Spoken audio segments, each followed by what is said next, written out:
On the early morning of August 30th, 2021, in Taipei, Taiwan, 3 policemen were patrolling Hajiang Road when a woman suddenly approached them, her face pale and her eyes wide with panic. This woman was Li Lihua, and with a trembling voice, she urgently informed the officers that her in-laws had likely been murdered. What drove Li Lihua to such desperate measures as stopping a police car? To understand the harrowing events that unfolded, we must turn back the clock 12 hours to 1:30 p.m. on August 29th, the day before the tragic incident. On that fateful afternoon, Li Lihua and her husband, Zhuang Wenhui, called his parents to announce their visit. When Wenhui's father picked up the phone, his joy was palpable. He was thrilled to hear that his son and daughter-in-law were coming over. However, 3 hours later, at 4:30 p.m., when Wenhui and Li Lihua arrived at the family home, they were met with an unsettling sight. The iron gate was locked from the inside. Despite their persistent ringing of the doorbell, no one answered. A sense of unease washed over Wenhui. Just hours earlier, his father had answered the phone with excitement, so why was the house now shrouded in silence? At that moment, his gaze fell upon a note affixed to the door, reading that the parents were emigrating to Argentina the following day.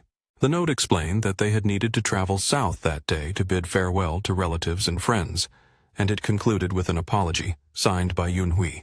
To grasp the significance of this note, we must delve deeper into the family dynamics and the case itself. The father mentioned in the note, Jiang Shudu, aged 68, lived with his wife, Mrs. Kai. Together, they had 3 children, their eldest son, who had already settled in Argentina, their daughter, Jiang Yueqing, who was married to Chen Yonghui, the author of the note, and their youngest son, Zhuang Wenhui, who stood by Li Lihua's side. The Zhuang family was well established, born from humble beginnings as a small barber shop in Taipei. Over the years, Mr. and Mrs. Zhuang took bold steps, investing their hard-earned savings into real estate around Hajiang Street. Their fortunes flourished as Taipei underwent urban expansion, dramatically increasing the value of their investments. Seizing this opportunity, the couple amassed considerable wealth. Of their 3 children, the eldest had opted for a life in Argentina early on. Following his example, their daughter and her husband, Chen Yonghui, also built their lives in that distant land, leaving only the youngest son, Zhuang Wenhui, and his wife, Li Lihua, to remain in Taiwan to care for his aging parents. By August 2021, Mr. and Mrs. Zhuang had decided to emigrate to Argentina themselves, eager to reunite with their children and embrace a well-earned retirement. Their son-in-law, Chen Yonghui, made a special trip back from Argentina to assist them with immigration procedures and accompany them on their journey. Upon learning that their parents would soon leave Taiwan, Zhuang Wenhui and Li Lihua felt a strong desire to visit and help with the packing. Arriving at 131 Hajiang Street around 4 p.m. on August 29th, they were taken aback to find the main door locked tight. Little did they know, this seemingly innocuous visit would lead to a nightmarish revelation, forever altering the course of their lives and shattering the peace of the Zhuang family. As darkness fell, the mystery surrounding the locked door deepened, hinting at a sinister fate that awaited them within those walls. As the elderly couple prepared to reunite with their children and embrace retirement, their son-in-law, Chen Yonghui, made a special trip from Argentina. His purpose was clear: to assist them with immigration procedures and accompany them on their journey. When Li Lihua and her husband, Zhuang Wenhui, learned their parents were about to leave Taiwan for Argentina, they decided to visit and help with packing. On the afternoon of August 29th, around 4 p.m., they arrived at 131 Hajiang Street, only to be met with a locked main door. A note affixed to the door caught their attention. Though the handwriting was unmistakably Chen Yonghui's, it contained an unsettling message. It claimed that the parents had gone to South Taiwan to bid farewell to friends. This revelation sent a wave of suspicion coursing through Wenhui. How could his parents have left so suddenly? Just 3 hours earlier, his father had been cheerfully chatting on the phone. No mention had been made of any trip south, and they had eagerly awaited the couple's arrival for afternoon tea. His mother had even urged Lihua to take the longer route through Shilin to purchase her favorite pork knuckles and steamed buns. Why, then, would she suddenly alter her plans? After waiting outside for what seemed like an eternity, the couple decided to seek refuge in a nearby restaurant. During this time, Wenhui's mind raced with worry. He repeatedly called home, hoping against hope that his parents had returned. Finally, at 10:30 p.m., someone picked up the phone. But instead of the familiar voices of his parents, he was greeted by his brother-in-law, Chen Yonghui, who hastily informed him that their parents had not yet returned, before abruptly hanging up. The oddity of his brother-in-law's behavior only deepened their unease. The couple exchanged worried glances and decided to return to the house to investigate further. Upon their arrival, Wenhui rang the doorbell again. After a brief pause, his brother-in-law appeared, dressed inappropriately in a white tank top and shorts, irritation etched across his face. With visible annoyance, Chen Yonghui snapped, "Why are you coming at this hour? I already told you the parents aren't home." The couple quickly explained their intentions, insisting they were merely there to help. As they made their way upstairs, Chen Yonghui did not object to their entry. In the living room, he slumped into a sofa, propping his feet up on a nearby chair. Wenhui immediately sensed that something was amiss. His brother-in-law's complexion was pale, his eyes bloodshot, and he looked utterly exhausted. More disturbingly, a pungent smell of blood lingered in the room, and there were suspicious sticky stains on the furniture. The stains appeared to be dried blood. Unable to contain his anxiety, Wenhui pointed towards the ceiling and asked, "What's that up there?" Without a second glance, Chen Yonghui coldly replied, "Just mosquito stains." When Wenhui pressed further about his parents' whereabouts, questioning whether they truly went south that afternoon and why they had not communicated their plans, Chen Yonghui responded with indifference. "It was a last-minute decision," he said. "They specifically told me you would visit this afternoon, which is why I left the note." Suddenly, as if the weight of the conversation became too heavy to bear, he shifted gears, launching into complaints about his in-laws. Amidst the turmoil of family dynamics, tensions simmered. The parents, it seemed, were unwavering in their favoritism towards the eldest son. As the youngest son, Zhuang Wenhui, observed the inequity, a bitter thought crossed his mind. Why were he and his siblings denied a fair share of the family assets, especially when the eldest son had already amassed a fortune? Startled by the implications of their discussion, Zhuang Wenhui quickly aligned himself with his brother-in-law's sentiments, revealing his own frustrations. "I have issues with this too," he confessed, a sense of solidarity forming as both men grappled with their family's stark favoritism. In a moment of frustration, Zhuang Wenhui lamented the departure of his in-laws to Argentina, questioning why they left him with nothing. The old house felt like a burden, especially with his struggling business. He had considered asking them for a loan, but couldn't bring himself to do it. As he spoke, an unsettling thought crossed his mind. Were they escaping to Argentina just to avoid him? With excitement lighting up his face, he shared his feelings with his brother-in-law. "I'm practically their son too," he asserted, his voice revealing a mix of desperation and indignation. Yet he couldn't shake the feeling that his in-laws treated him like a thief, whereas they preferred to flee rather than live with their actual son. The tension in the living room pulsed as the two men animatedly discussed their grievances. But deep down, Zhuang Wenhui knew the truth. His parents were not the callous people he portrayed them to be. He feigned agreement, carefully maneuvering his words to keep his brother-in-law from growing suspicious. Yet, since entering the house, unease gnawed at him. The abrupt departure of his parents, the locked door, the bloodstains on the furniture, and the acrid metallic scent in the air all screamed that something sinister had occurred. His instincts told him that danger lingered just beneath the surface. As fear churned within him, Zhuang Wenhui managed to maintain a facade of calm, engaging in light conversation with his brother-in-law, concealing the dread that gripped his heart. Meanwhile, Li Hua, Zhuang Wenhui's wife, excused herself to use the bathroom. What she encountered there sent chills down her spine. Despite someone's attempts to clean, bloodstains remained embedded in the tile grout, stark evidence of violence. Her in-law's bedroom door stood firmly locked, and the sickening smell of blood intensified near it. In that moment, reality crashed down on Li Hua. She was convinced a murder had taken place, and her in-laws had faced a tragic fate. Heartbroken and terrified, Li Hua fought back tears, knowing that confronting her brother-in-law could put both her and her husband in grave danger. She composed herself and returned to the living room, her mind racing with fear and determination. For the next hour, she discreetly traced letters on her husband's thigh, conveying her silent message.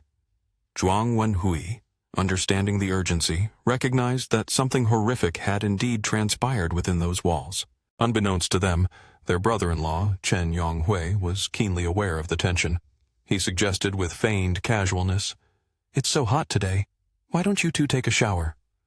His intentions were clear, attempting to isolate the couple and make them vulnerable. Both Li Hua and Zhuang Wenhui declined politely, determined to stay together in the living room. They understood that safety lay in their unity, and they resisted the brother-in-law's subtle manipulations. As the hours passed into the early morning, the three remained entwined in their tense conversation. Chen Yonghui, chain-smoking, had consumed nearly half a pack of cigarettes by 4 o'clock a.m. Suddenly, Li Hua rose, feigning normalcy, and declared, as the clock ticked past 4 a.m., the atmosphere was charged. The three men had been locked in this discussion, with Wenhui smoking nearly half a pack of cigarettes, each puff a release of pent-up frustration. Suddenly, Li Hua stood up, her demeanor shifting from tense to casual. Pretending everything was normal, she suggested that the men should be mindful of their smoking. With a slight smile, she offered to clean up the mess, her movements deliberate as she began to tidy the room. The contrast between her calmness and the underlying tension hinted at the storm brewing beneath the surface. In a calculated move, Li Hua grabbed a carefully tied garbage bag and made her way toward the stairs, claiming she was going to throw out the trash. This moment was not random. She knew that garbage collectors would arrive around 4 o'clock a.m., and she had plans to ask them or any passers-by for help in calling the police. As she reached the street corner, fate intervened. A garbage truck appeared, lumbering down the road, but what Li Hua hadn't anticipated was the police patrol car trailing closely behind it. In a moment of urgency, Li Hua dropped the garbage bag and sprinted to flag down the police car. As the officers emerged, she recounted the shocking discoveries she had made. Without hesitation, the three officers followed her to 131 Hejiang Street. They ascended the stairs to the second floor, where they found Zhang Shudu seated calmly on the sofa, displaying no signs of panic. Yet the officers' instincts kicked in as they detected an unusual metallic smell permeating the house. Two of the officers began to sweep the upper and lower floors, searching for anything out of the ordinary. Meanwhile, Zhuang Wenhui and Li Hua approached the door of the master bedroom. Wenhui kicked the door repeatedly, but it stood stubbornly closed. With no other option, he assisted his wife in climbing through a small window to enter the room. Moments later, Li Hua managed to open the door from within. As they stepped into the master bedroom, they were met with a horrifying sight. 6 pieces of luggage lay scattered about. With his heart racing, Wenhui began to unzip one of the bags, revealing blood-soaked body parts. The emotions he had been holding back erupted in a scream of terror. "Murder!" This anguished cry reverberated through the house, drawing the attention of the 3 officers, who rushed in, warning Wenhui not to disturb the crime scene. But a new crisis emerged. With all 3 officers now in the bedroom, the question loomed, who was watching the brother-in-law in the living room? The realization struck, and 2 officers hurried back, only to find the sofa empty. The suspect had escaped right under their noses. The police headquarters received the urgent report, and a significant number of officers were dispatched to secure the crime scene. Investigators, prosecutors, and forensic experts arrived in swift succession. As the bags were opened one by one, the chilling reality of the crime was unveiled. The killer had meticulously sorted the victim's body parts. 2 heads in one bag, 4 hands in another, and feet and internal organs divided among different bags. In addition to the 6 pieces of luggage, a disturbing array of weapons was discovered in the master bedroom, including a half-moon-shaped cleaver, fruit knives, scissors, serrated knives, and other sinister tools. The initial investigation results came swiftly. Zhang Shudu had been struck in the head with a blunt object before suffering a fatal stab wound to the chest. Mrs. Zhuang's death was attributed to a stab wound to the heart, leaving the police puzzled at the gruesome scene before them. The crime scene revealed a chilling absence of any signs of a violent struggle. Neighbors reported hearing nothing unusual, heightening the sense of unease. Forensic experts were astonished to discover that all body parts had been meticulously severed at the joints. The choice of weapon and the method of dismemberment indicated the work of someone with butcher-like skills. The bodies of Mr. and Mrs. Zhang had been dismembered into a horrifying total of 32 pieces. As forensic specialists attempted to reconstruct the remains, a shocking revelation emerged. Mrs. Zhang's body was missing both her heart and liver. Despite an exhaustive search of the premises, police could not locate the missing organs. However, more pressing than the hunt for these body parts was the urgent need to identify the suspect. The evidence pointed resolutely towards the son-in-law, Chen Yonghui. Using the testimony of the youngest son, Zhuang Wenhui, authorities pieced together the timeline. It appeared that Chen Yonghui had likely murdered both in-laws before 4 p.m. on the 29th. He left a misleading note on the front door, creating the illusion of his absence. In reality, he remained inside the house, dismembering the bodies and meticulously cleaning the grisly scene. By 10 that evening, he was able to greet his brother-in-law and wife in the living room with unsettling calmness. Had the couple not been so vigilant, they too might have met a grim fate. In the aftermath of the heinous act, all evidence pointed towards Yun Hui. The police, piecing together the fragments of that fateful night, utilized Zhuang Wenhui's testimony to reconstruct the timeline. It became chillingly clear. Yun Hui had likely murdered both of his in-laws before 4 in the morning. He left behind a misleading note on the door, a mere facade to mask the horror that unfolded within the home. In reality, he was inside, dismembering the bodies and meticulously cleaning the scene. By 10 p.m. that same evening, he greeted his brother-in-law and wife in the living room, maintaining an unsettling calmness that belied the brutal truth. Had the couple been less vigilant, they too might have fallen victim to his ruthless actions. The question loomed large. Why would a son-in-law commit such a horrific crime against his own family?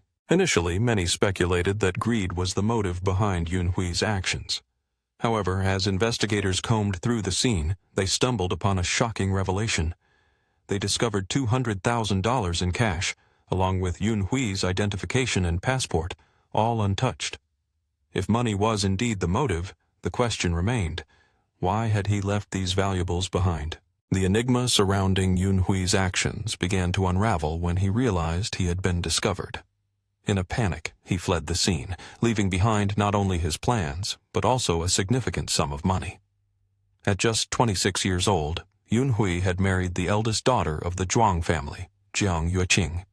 He was a medical student at the time, and his father-in-law, Jiang Shudu, had shown immense generosity, gifting the young couple a lavish apartment on Zhonghua Road, valued at $2 million.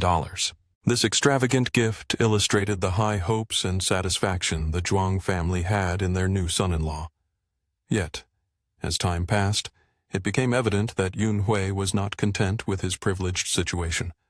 While still pursuing his medical degree, he suddenly developed an intense interest in the world of business. In a bold move, he dropped out of school, consumed by the ambition to carve out a successful career as an entrepreneur. However, the relentless pursuit of wealth can often lead to despair, and for Yun Hui, this ambition soon turned into a string of failures. Close acquaintances remarked that in all his business ventures, he had never achieved a single success. Despite being part of a relatively affluent family, the financial strain of his repeated failures weighed heavily on him. With the support of his family dwindling, Yun Hui's desperation grew. Turning to his father-in-law, he sought their assistance. Initially, Mr. and Mrs. Jiang Shudu remained generous, trying to salvage their son-in-law's ambitions. But soon, the facade of goodwill began to crack under the weight of Yun Hui's mounting failures. As tensions simmered within the family, cracks began to appear. The youngest son, Zhuang Wenhui, had his own grievances. The family dynamic was strained. The parents appeared biased, favoring the eldest son while neglecting the others. In a moment of frustration, Wenhui expressed his discontent, questioning why they received no share of the family assets, especially when the eldest son was already wealthy. The air was thick with discontent as Wenhui's astonishment turned to agreement with his brother-in-law. He too harbored resentments, feelings of being overlooked while Yun Hui basked in the family's favor. These inner conflicts brewed for hours, culminating in a tense conversation that lasted until the early hours of the morning. In a desperate attempt to support their son-in-law, Mr. and Mrs. Jiang Shudu provided financial help whenever he asked. However, they soon realized that their generosity was akin to pouring money into a bottomless pit. Concerned for their daughter and son-in-law's future, they arranged for them to immigrate to Argentina, where their eldest son had already settled. The hope was that in this new environment, Chen Yonghui would finally take his business endeavors seriously and stop squandering their hard-earned money. Upon his arrival in Argentina, Chen seemed to have turned a new leaf. Thanks to his brother-in-law's connections, he secured a position at a slaughterhouse, a stable job that offered the promise of a fresh start. Yet this hope was short-lived. Shortly after, he resigned, lured by the prospect of investing in an auto body repair shop alongside a fellow immigrant. The results of this venture were catastrophic.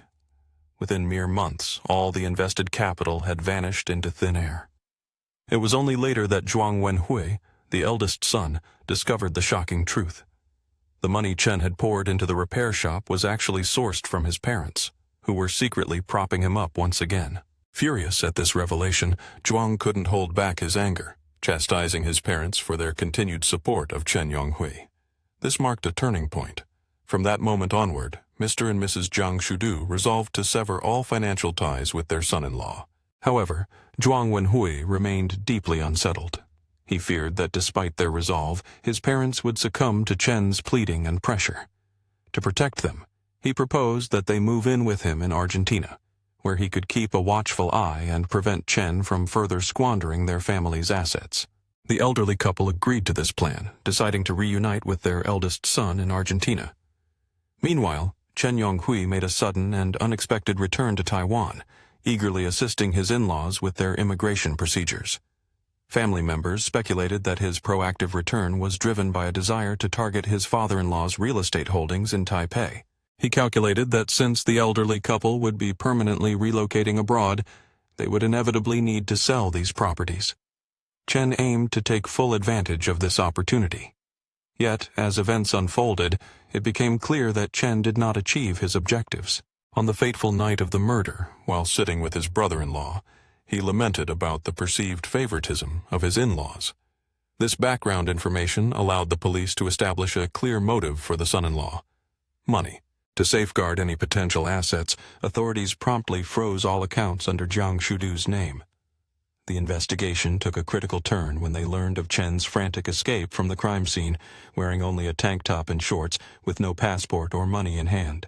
Police predicted that he would not last long on the run. Indeed, just 3 days after the murder, with no resources or connections, Chen Yonghui had no choice but to turn himself in. Surprisingly, he did not opt for a police station. On the morning of the third day post-murder, around 8 a.m., Chen called the Ministry of Justice. He identified himself as the perpetrator of the Hejiang Street murder and requested to surrender directly to the minister. 3 days after the shocking murder, with no money and no allies, Chen Yonghui found himself cornered. In a moment of desperation, he made the fateful decision to turn himself in, but his choice of venue was anything but conventional. On the morning of the third day after the heinous act, at around 8 a.m., Chen Yonghui picked up the phone and called the Ministry of Justice. He identified himself as the perpetrator of the Hejiang Street murder, requesting an audience with the minister to surrender directly, a move that would leave investigators questioning his motives. In a stunning revelation, Yunhui claimed that his case was entwined with a clandestine Brazilian organization determined to destabilize Taiwan. He insisted that he had been dispatched by this shadowy group, emphasizing the confidentiality of the matter. With palpable fear, he explained that surrendering at a police station would put his family in grave danger. Yunhui disclosed that he was speaking from a public phone booth adjacent to the Taipei First Girls High School. His words dripped with urgency, as he feared for not only his own safety, but that of his loved ones. It wasn't long before the chief prosecutor of the Taipei District Prosecutor's Office, accompanied by several high-ranking officials, swiftly arrived at the scene. To shield the investigation from prying eyes, they conducted a discreet interrogation of Yunhui, delving into the web of his accusations. During the intense questioning, Yunhui asserted that he had acted under the orders of the organization, naming an accomplice he referred to as Wang. He claimed that it was Wang who had committed the heinous act of murdering his in-laws, while he merely assisted in restraining and gagging the victims, ultimately helping with the dismemberment and disposal of their bodies. Yunhui painted a picture of a calculated plan, revealing that Wang was aware of his in-laws' wealth and his own strained relationship with them. He alleged that this knowledge had fueled their criminal intentions and that, upon execution of the crime, the organization would siphon off a portion of the proceeds for its operational funds. While these assertions may now sound utterly preposterous, in the politically charged atmosphere of that era, the authorities could not dismiss them outright. The gravity of his claims was amplified by Yunhui's mention of prior terrorist attacks, which he alleged had been orchestrated by the same organization, complete with intricate details. He recounted a bombing at a newspaper office near Taipei Station on April 26, 2019, where, although no lives were lost, 12 individuals suffered injuries. Additionally, he referenced an explosion that had occurred just 22 minutes earlier in an elevator on Section 4 of Tianshaoan Road. Both incidents had been classified as terrorist acts at the time, lending a veneer of credibility to Yunhui's claims. He insisted that these events were meticulously planned by the organization, even identifying specific individuals who had allegedly carried out the attacks and providing detailed narratives of each incident. However, as months of rigorous investigation unfolded, prosecutors began to suspect that Yunhui was weaving a deceitful tale. Despite his ability to recount these terrorist acts in detail, they soon realized that all his information was drawn from news headlines rather than any clandestine knowledge. When pressed to reveal information that only genuine organization members would know or to provide insight into plans that had yet to be executed, Yunhui faltered, unable to furnish any substantial answers.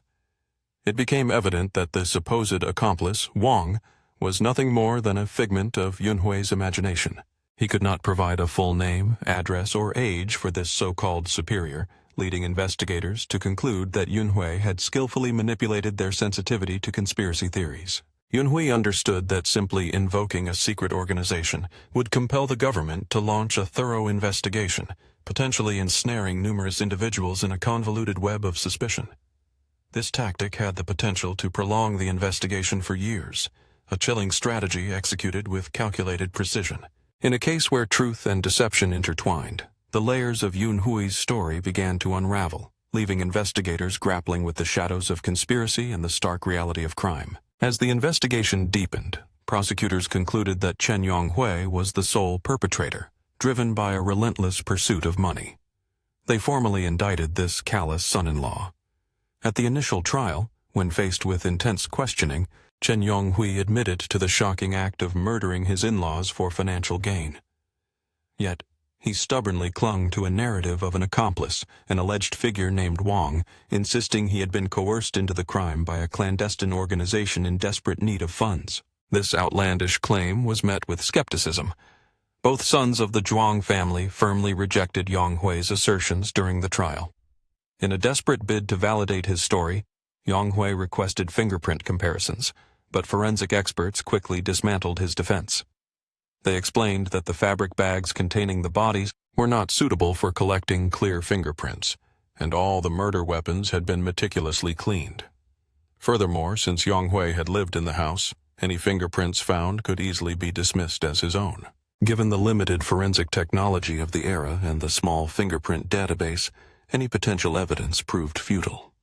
Ultimately, the judge determined that Yonghui's declarations were mere fabrications, crafted to absolve him of responsibility, and deemed them completely unreliable. The sentence was severe: death. However, when the case reached the appeals court, a dramatic twist emerged. The High Court convicted him of continuous murder with accomplices, while still upholding the death sentence. The court reasoned that the heinous act could not have been executed by a single individual, citing three compelling factors. First, both elderly victims were of considerable size, making it nearly impossible for Yonghui to overpower them alone. Second, the murders transpired in broad daylight. If he had acted alone, the victims would undoubtedly have cried out for help, yet neighbors reported hearing nothing. Third, the crime scene had been cleaned with remarkable thoroughness, a feat that seemed unattainable for a solitary perpetrator. The appeals court judge leaned towards the theory of multiple assailants. The prosecution disagreed with this ruling and swiftly filed an appeal, sending the case back to the High Court for retrial. This unforeseen turn inadvertently granted Yonghui additional time. In the early hours of October 21, 1987, Yonghui seized the opportunity presented by his release for medical treatment and orchestrated an escape alongside two other inmates. Taking advantage of a moment of inattention from the prison guards, they pried off their shackles with an iron bar, then scattered in different directions. For Yonghui, this was a fleeting taste of freedom. During the ensuing manhunt, police uncovered that Yonghui had a mistress, Wu, in Taiwan, Authorities believed that after his escape, he would likely seek her assistance. Following this lead, police descended upon Wu's residence, only to find she had vanished. They left officers stationed to monitor the location, waiting to see if Yang Hui would return, hoping to reunite with his mistress. Their patience would soon bear fruit. Unbeknownst to him, Li Lihua arrived at the scene only to be met by police, who were there to prevent any further unexpected incidents. The Taipei Supreme Court swiftly sentenced Chen Yonghui to death on March 4, 2023, with his execution carried out just 1 week later. At 5 a.m. on March 11th, his life came to a grim end at the execution grounds. Yet one haunting question lingered in the minds of many. What had happened to the missing heart and liver? Initially, all media outlets reported only that the victim was missing these vital organs. It wasn't until a year later that the press unveiled a shocking detail. The police had returned to the crime scene, retrieving an inner pot from a rice cooker. As for the pot's contents, official media never disclosed what they had found. Chen Yonghui had been singularly focused on his quest for success, driven by an insatiable desire for wealth. On the surface, his ambition appeared to mirror the aspirations of many hardworking individuals, which is not inherently wrong. However, in the relentless pursuit of money and success, one can unwittingly fall into the trap of deep-seated greed. When ambition morphs into blind obsession, the original purpose of striving can be easily forgotten. Whether the goal was to better care for family, fulfill a life's purpose, or merely seek fleeting glory and vanity, the essence of that journey can become obscured. It is my hope that as everyone pursues their careers, they will remember to cherish what truly gives life meaning, the people who stand beside us, offering support and love. This way, our life's journey won't be merely filled with the coldness of money, but will instead be rich with love and companionship. This concludes today's case. What are your thoughts on this chilling story? Feel free to share them in the comments below. Don't forget to like, share, and subscribe so you won't miss other gripping cases. Thank you for watching, and we hope to see you in the next video. As the case unfolded, viewers were urged to share and subscribe, ensuring they would not miss the gripping details of other intense cases. With a promise of more revelations to come, the narrative continued to captivate.